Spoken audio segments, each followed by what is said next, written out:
Let us start.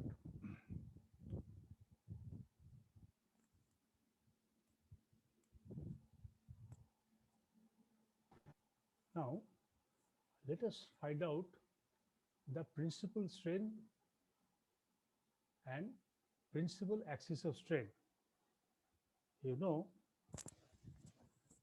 we have so far, everything is depending on so many work we are doing to know the maximum value of stress which is available or possible here, maximum and minimum, and intermediate value of stress for a given set of external loading or external stresses, or for a given particular type of equip items, maybe a prismatic bar. And here, so far in our solid mechanics, we are thinking of only regular shape items. Now, if when the stress and strain is maximum or minimum, a stress is maximum or minimum, we will have corresponding amount of strain, which means the elongation per unit area of that particular point where the strain is also maximum also and strain is also minimum.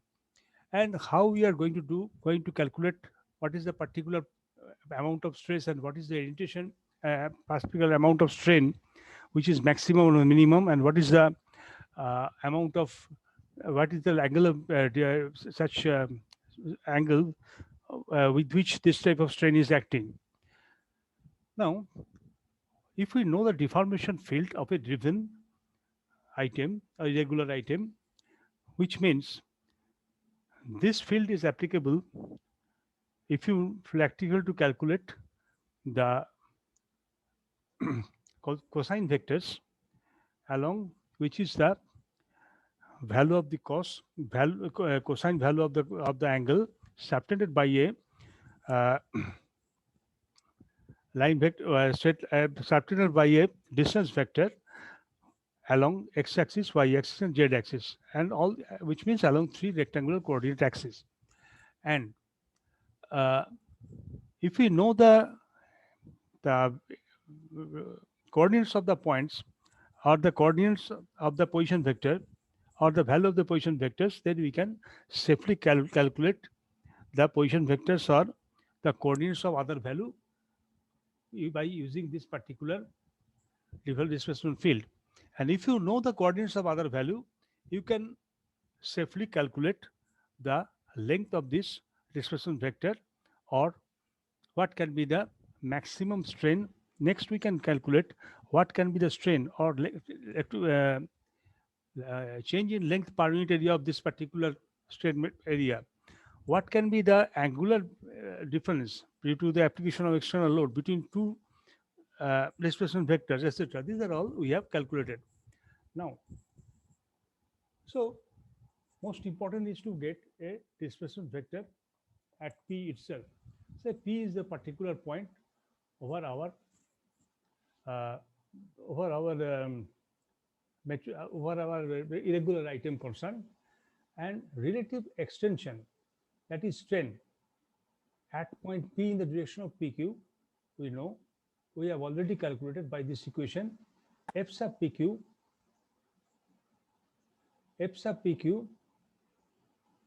is equal to F sub XX nx square, F sub YY ny square, F sub ZZ nz square, gamma XY nx and multiplied by ny plus gamma yz ny multiplied by yz plus gamma xz nz nx multiplied by xz, where nx, ny, nz are the direction cosines along x-axis, y-axis, and x-axis, z-axis, which means the value of the cos theta, angle of the value of the angle integrated by this displacement vector from x-axis y and cosine of the value of the angle distributed by this displacement vectors along x-axis, y-axis, z-axis. At the same time, Exx is the extension along x-axis normal to the x plane, extension Eyy along y-axis, EZZ. I mean this longitudinal. These are the longitudinal or longitudinal extension, and longitudinal extension along z-axis, and gamma xy, gamma yz, and gamma zx are the extension or the extension of the x-axis on y plane, on x1 y plane, xy plane, extension along y-axis on zy plane, and extension and along x-axis on xz plane, which means these three are shear press, which is acting along a certain plane given by this equation itself. Now, is the volume of nx, ny, z, we got different values of, it is the values that will change. If the values of nx, ny, or nz we change, which means the cosine vector of our cosine vector, cosine vectors of our displacement vector is changing, we get different values of strain. So if this displacement vector changes its orientation with x and y and z axis, of course the strain will also change accordingly. Now we should answer the following question properly. What is supposed to be the direction nx, ny, z along which strain is maximum or extremum, and along which, and what is the extremum value? So our question we have to answer is along x-axis, y-axis, and z-axis, given by the direction cosine nx, ny, and z, nz, along which the strain is extremum, and what is the extremum value. So x, y, and z axis, and or x along displacement vectors accordingly, where we will get the maximum value, and what is the maximum value. So we have to find out the orientation first, and we have to find out the orientation of the value. And here we are looking for the orientation only along x, y, or z axis, not to any other angles itself. And we want to know what is the maximum value of these stresses itself. This we want to do because if possible, we can, by means of proper strain gauge of equal capacity, we can have the extension to measure the extension of our particular block in this x, y, and z axis, and use it to know the maximum stresses, what is the maximum of it, and which will use this for our future calculations. Now, as per the processes uses in calculus so far, we make the derivation of a particular parameter by means of another parameter and equate this value of the derivation equal to 0 to know the maximum and minimum value of the initial parameter as per the given value of the parameter which is making the differential itself. So you see so many differentials angle, so many the different item of differentiation, epsilon pq by epsilon du dnx. So we can have another epsilon pq by epsilon d nu a and y, epsilon pq of d and y, and we have to equate them all equal to 0. So first we have to make the derivative of epsilon pq in terms of nx, in terms of yx, ny, and in terms of nz, and make all of them equal to 0 itself. But if nx, ny, and nz axes are all totally independent of each other, only then this is applicable.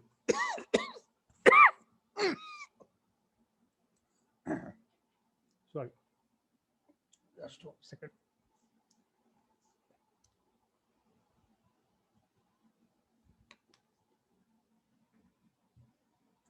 Now, Now, however, but we know nx, ny, nz cannot be independent because they are nothing but a the cosine vector or cosine of the length of a particular space-based vector along x and y and z. So they have a specific relation among themselves. They cannot be integrated with each other. If it one change, other is also supposed to change.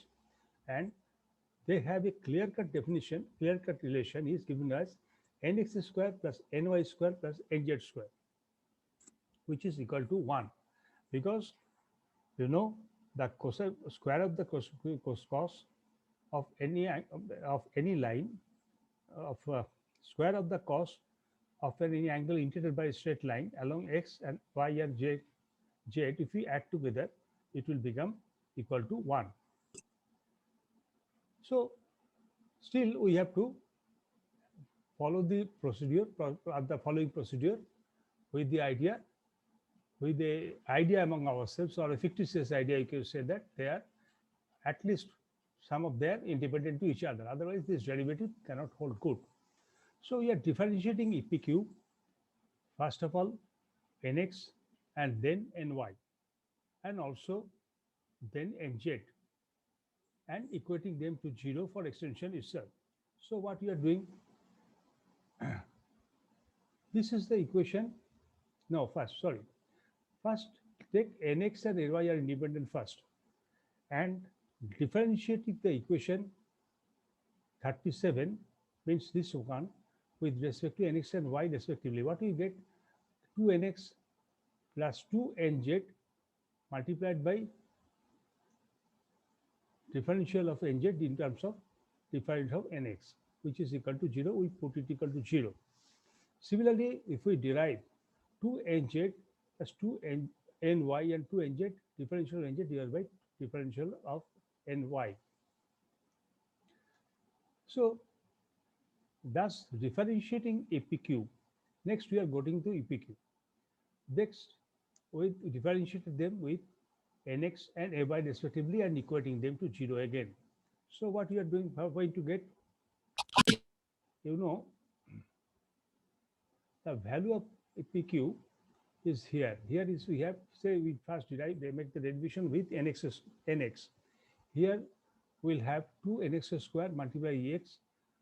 We know ny is dependent on nx, so 2ny epsilon yy ny into d ny by dx. Nz is independent, so it will be 0. Here gamma xy multiplied by nx and ny, it will become gamma xy into ny. Gamma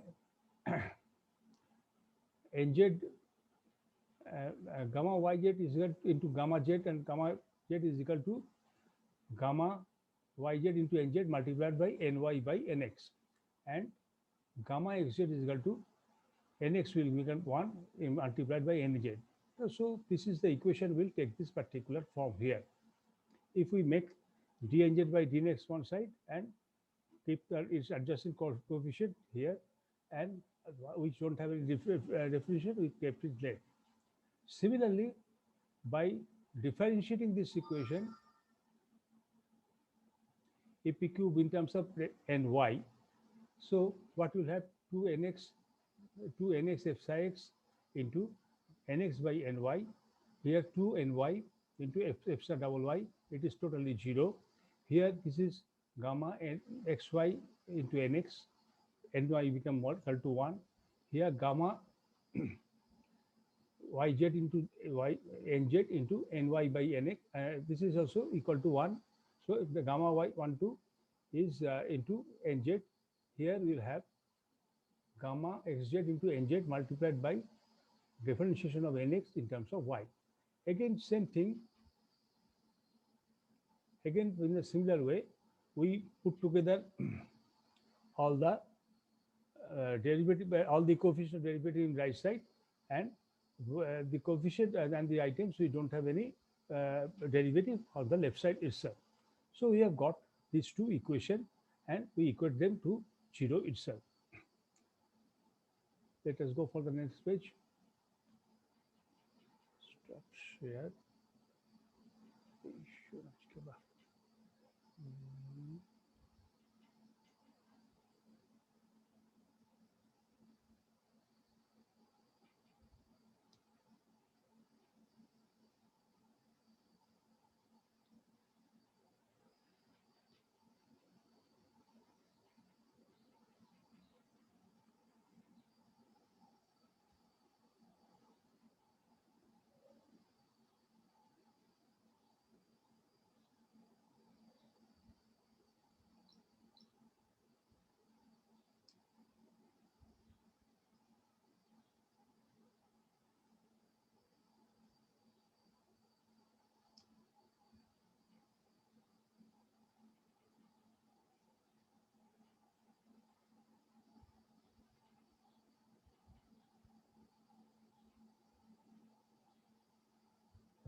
Now that is 20.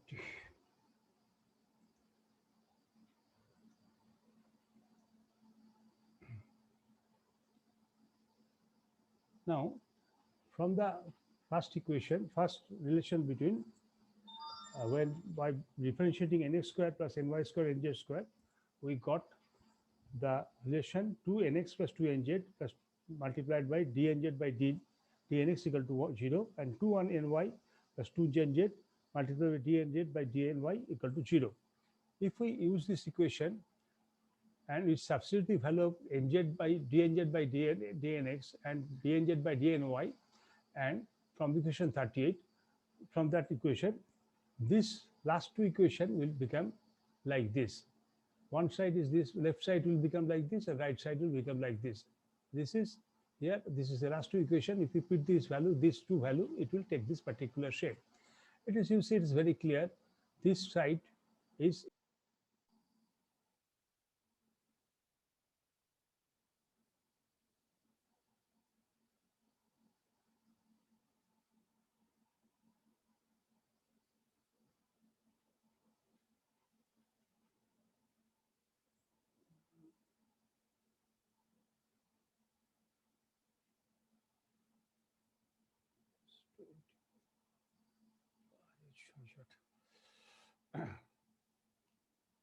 now what happened here?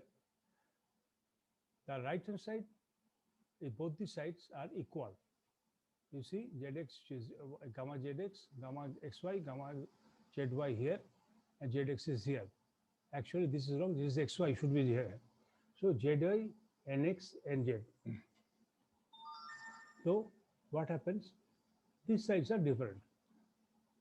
So equate by the term equal to 2 epsilon, right hand side expression equal to 2 epsilon, and rearranging the same, what it will do, we'll have these two equation, and the left hand side is here, left hand side here, multiplied by 2 epsilon into nx.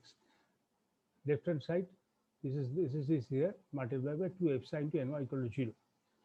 And we are supposed to get third equation if we make the derivative of nz, and with the idea that either nx or ny are independent of any nz, and follow the same procedure, we'll get this third equation here in the same here. So we have got three equations, and we can solve these three equations to get the value of nx, ny, and nz, which determine the direction along which the relative extension is extreme. So from here, we'll get what is nx, ny, nz, means we know what is the direction cosines. If we want to know the direction, if we know the direction cosine, we know what is the angle, what is the maximum angle your position vector, your displacement vector is making with the x and y and z axis, which gives you the direction of the extremum elongation. And if this direction is determined, then you multiply the first equation by nx, second by ny, and third by nz to get this particular equation itself. This will impose nx square plus ny square plus nz square equal to 1. the right side becomes equal to 2 epsilon again.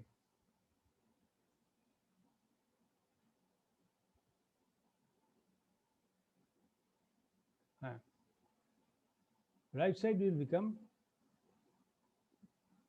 uh, equal, this is equal to C, value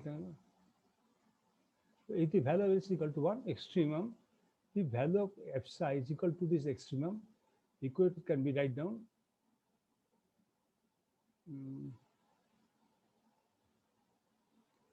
I'm sorry, I'm telling you again. If we impose the condition again, we know the condition nx square. Now,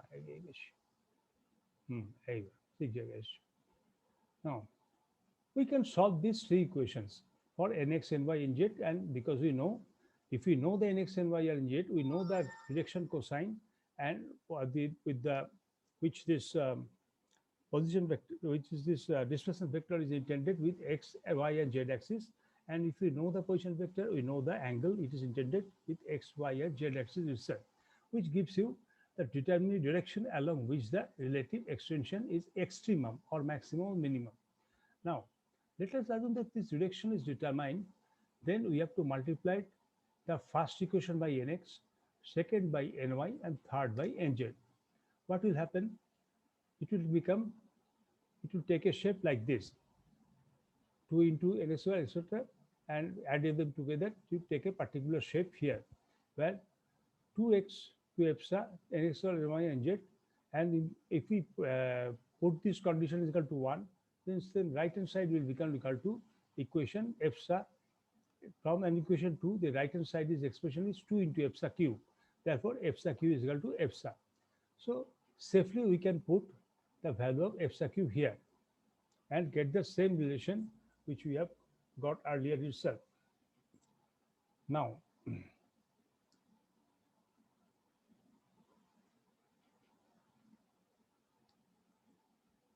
this means that equation A to C, the value nx and y determine values of nx, ny, nz are known and determine the direction. So we can determine direction with the relative extension is an extremum. Further, the value of E is equal to the extremum value. So how will you find it out? So we have to know what we have got the know the orientation of the maximum elongation, and we have to know what is the value of maximum elongation. So this equation here can be written as, these three equations can be written here. This epsilon x nx, epsilon, this equation 3 can be written as here.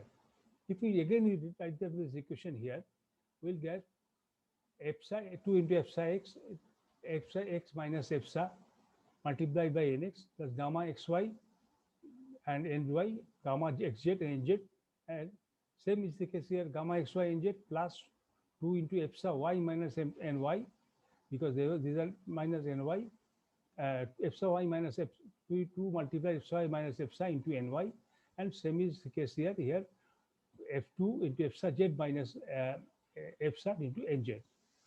Thus the equation become like this, because we have divided both sides by half, by 2. So this side we don't have any numericals. Here is half, this is half, this is half, and so and so. Now, thus we have got a equation matrix like this, and let us adopt the notation half gamma xy is equal to exy.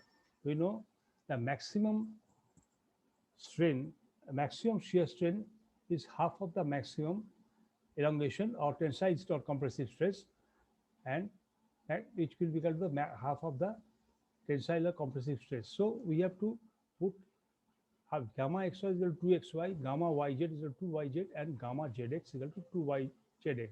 We put here, and this equation will take further deform, because we will get the equation all in terms of elongation, longitudinal elongation and contraction, and not in terms of shear stress or anything more, anything like this.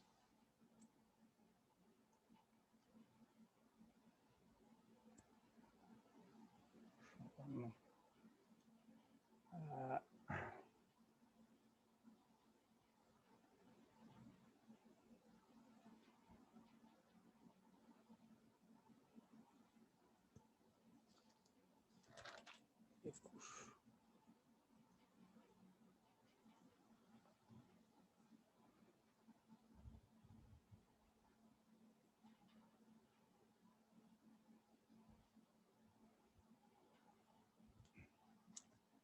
Now what happened?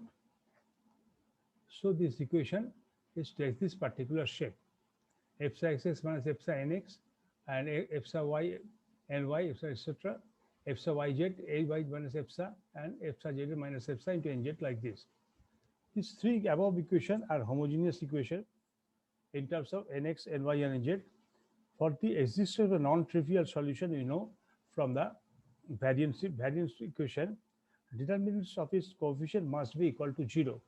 So non-trivial solution means trivial means insignificant solution, which means all there is one solution always exists if this type of three equations that nx equal to ny is equal to nz. This is the simplest way of solution. This is always true when this type of equation are developed. But other than nx, ny, and nz equal to 0, there also exists some non-trivial, means not that means insignificant solution. So the determinant of its coefficients will be like this, and which we are supposed to be equal to 0. And we make this determinant extend, then we'll have epsilon 1 epsilon cube minus j1 epsilon square plus j2 into epsilon minus j3 is equal to 0. So what happened to j1 epsilon? We know these three relations will create it in terms of j1, j2, and j3, which if we can calculate, we can safely go for the calculation of epsilon. So for j1 epsilon xx, j2 epsilon y, j2 is here this matrix in two components, and j3 this matrix in three components, this full matrix, except we don't have the epsilon here.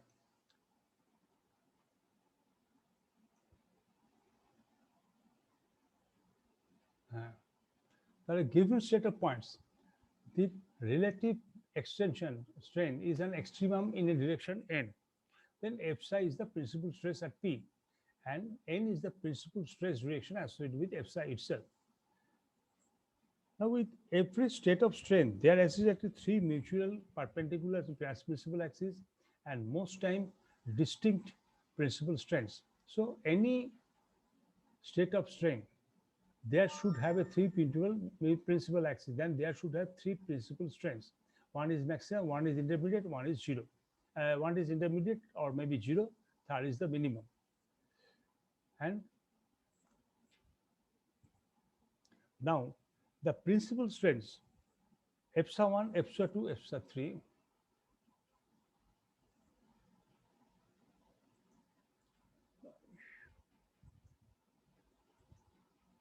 The principal strain, epsilon 1, epsilon 2, epsilon 3, etc., are the root of the cubic section.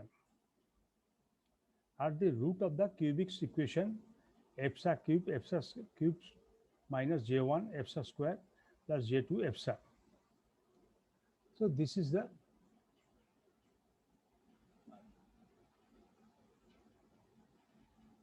the principal stress we will get from epsilon 1 minus j1 epsilon square plus j2 epsilon is equal to 0. So j1, j2 are the third variant of the strains. The principal direction associated with j1 epsilon 1 epsilon 2 epsilon 3 are obtained by substituting epsilon I may be 1, 2, 3, means epsilon 1 epsilon 2 epsilon 3 in the following equation, and solving for nx, ny, and nz. Then these first two equations we are using, not the third, and we are also using this general equation x square, ny square, nz square. Thus, if epsilon 1, epsilon 2, epsilon 3 are distinct, thus if epsilon 1, epsilon 2 are distinct, means clear, distinct, recognizably different from something else or a similar type, then the axes of n1, n2, n3 are unique and mutually perpendicular. If say epsilon 1, epsilon 2 and epsilon 2 not equal to epsilon 3, then the axis of n3 is unique, and every direction perpendicular to n3 is the principal direction associated with epsilon 1, epsilon 2. So 3 can be the same. Then epsilon n1, n2, n3, 3 epsilon s2 to s3 are distinct.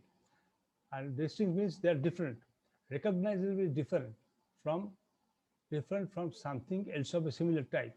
They are independent or they are different. They are not equal. The axis will be unique and axis like n1 and n2 will be unique and particular.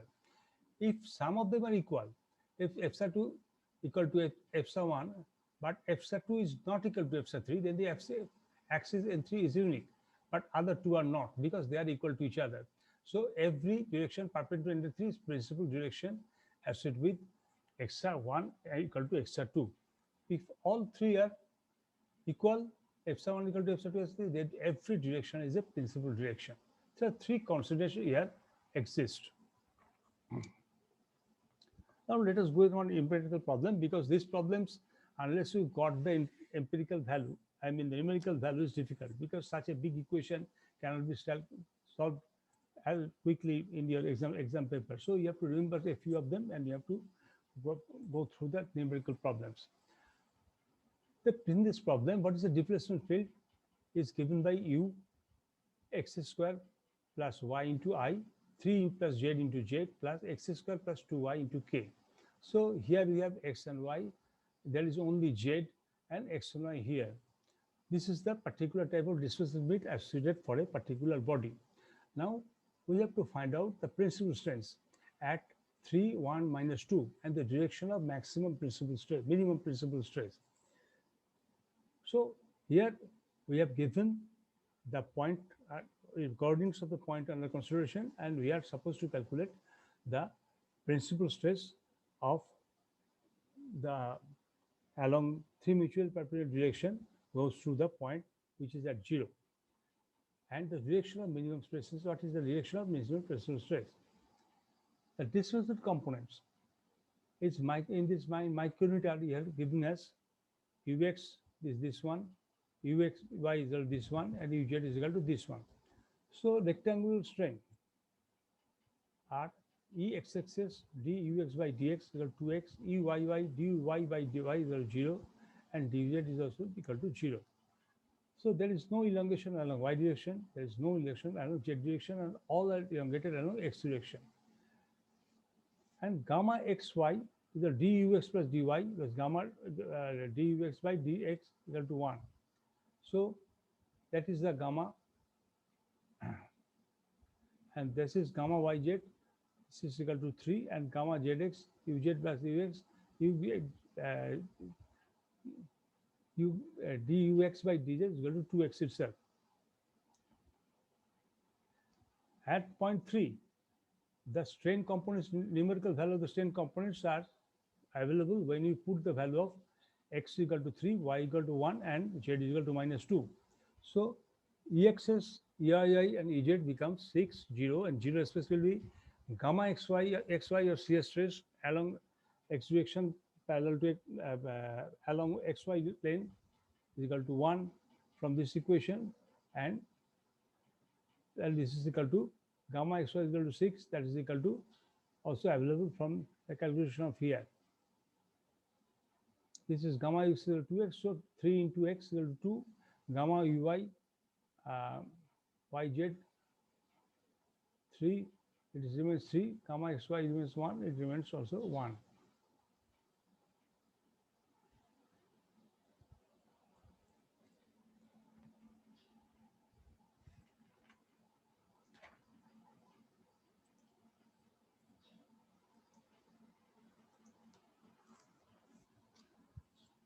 So as per our equation of variance, what we are doing here, J1, we put the numerical values J1 xxx yy, J epsilon xxx epsilon yy plus epsilon zx equal to 0.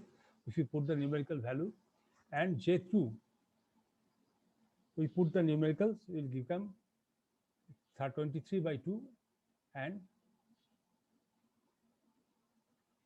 note that J1, J2 involve epsilon x, exy is half epsilon z, and eyz is half yz, and yzx is half gamma x. Thus, we have this value of gamma here in the third elongation. if the value of exy in the third direction, so we put the value of them in this three-dimensional matrix here, and by putting all these things into x, y, and z, and get equal to z3 is equal to minus 9. So the value of the cubic meter, this is e cube minus 2 z square plus 23 into epsa, 23 by 2 into epsa plus 9. From the standard method suggested in the variants, next we have to go to this relation. Cubic equation will be this, and this when PQ are constant. Since suppose y is equal to x 1/3 p, it gives the equal x cube plus ax plus b, and a is equal to 1/3 q minus pq minus p square, or b is equal to 1 by 27 minus 2p square by 9 pq 27 r, and we are all putting the different values of pqr, and cos phi is giving us 0. So y is also given. So a, b, numerical values a, b, and cos phi are all available, and phi is available with this relation itself. The principal strength in micro units is given by 7.39 for A1, A2 for -2, A3 for 0.061. And check the first method.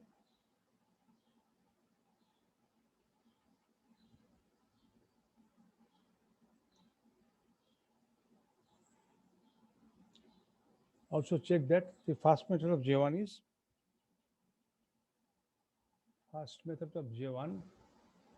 is given as exs plus uy plus ez is epsilon 1, epsilon 2, epsilon 3, 7.39 minus 2 plus 0.61 is equal to 6 itself. Just another minute is left there. Let me finish. That is 24.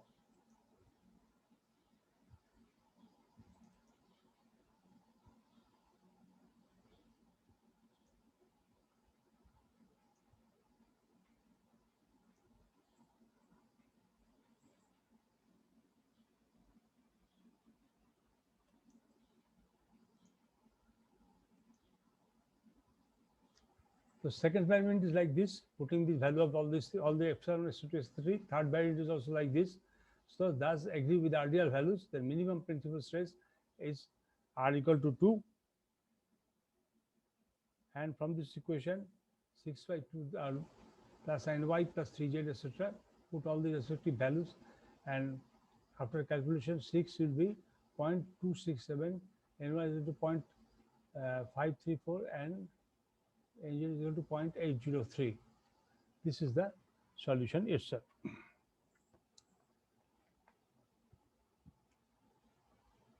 Thus, we have got the value of Nx, means the orientation. We also got the value of PQ, which is the value of the extension itself. So I'm stopping here. I don't have any time to go further.